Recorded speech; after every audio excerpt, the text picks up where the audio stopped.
పిఠాపురం మాజీ ఎమ్మెల్యే వర్మకు MLC ticket ఇవ్వకపోవడంపై ప్రజాశాంతి పార్టీ అధ్యక్షుడు కేఏ పాల్ స్పందించారు. వాళ్ళు మాట నిలబెట్టుకోరని అప్పుడే చెప్పాను కదా అంటూ ఆయన ఘాటుగా స్పందించారు. తాను చెప్పినట్లుగానే నాగబాబును ఎమ్మెల్సీని చేశారని, ఈ విషయం తాను ముందు నుంచే చెబుతున్నానని కేఏ పాల్ తెలిపారు. జనసేన పార్టీలో చేరిన వారికి అన్యాయమే జరుగుతుందని ఈ సందర్భంగా ఆయన స్పష్టం చేశారు. నేను చెప్పినట్టే పవన్ కళ్యాణ్ చేశాడు. అన్నయన నాగబాబుకి ఇచ్చేశాడు ఎమ్మెల్సీ. మరి చంద్రబాబు నాయుడు గారు టీడీపీ తరపునే కదా ఇచ్చారు. ఏం చెప్పారు వర్మకి పిఠాపురంలో? నువ్వు పవన్ కళ్యాణ్కి మద్దతు పోటీ చేయకుండా నెక్స్ట్ ఎమ్మెల్సీ నీకే ఇస్తానని దేవుడి సాక్షిగా చెప్పాడు. ఆ వర్మేమో అమరావతిలో, విజయవాడలో పవన్ కళ్యాణ్ చుట్టూ, చంద్రబాబు చుట్టూ తిరుగుతున్నాడు. అయ్యా మీ మాట నిలబెట్టుకోండి అని. బుద్ధుందా వర్మ? వాళ్ళ మాట నిలబెట్టుకోరని అప్పుడే చెప్పాను కదా. మరి ఈ మధ్యని పిఠాపురం మాజీ వైసీపీ ఎమ్మెల్యే దొరబాబు ఎవరోట మళ్ళీ జనసేనలో చేరాడు. ఒరే, నాకు అర్థం అవ్వట్లేదు. అసలు మీకు బుద్ధి బుర్ర ఉందా?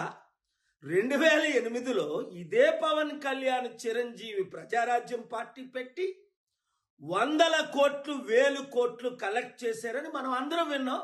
కొంతమంది సూసైడ్ కూడా చేసుకున్నారు. మరి అదే ప్రజారాజ్యం ఇప్పుడు జనసేనగా ఆవిర్భవించిందని అదే చిరంజీవి చెప్తున్నాడు. అంటే అర్థం ఏంటి? అదే పాలసీలతో వచ్చే ఎలక్షన్లో మరలా మేము 100,000 కోట్లు కలెక్ట్ చేస్తాం, మా కుటుంబం మాత్రం ఎమ్మెల్సీ, మంత్రి, ముఖ్యమంత్రి పదవులు అనుభవిస్తాం.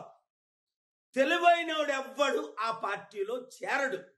మూర్ఖులు, గుడ్డోలు, బుర్రలేనోళ్ళు మాత్రమే చేరుతారు అందులో.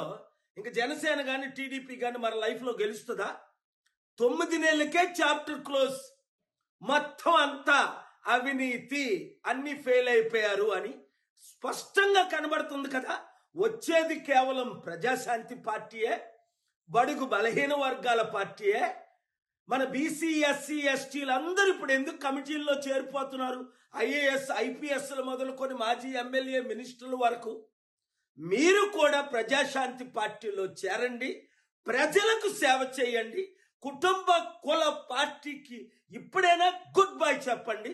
చెప్పని మీ ఎమ్మెల్యేలకు, అరే యూత్, నిరుద్యోగులు, మీరు వాళ్ళకు బుద్ధి చెప్పండి. ఈ వీడియో సత్యమైనది గనుక అందరికీ షేర్ చేయండి.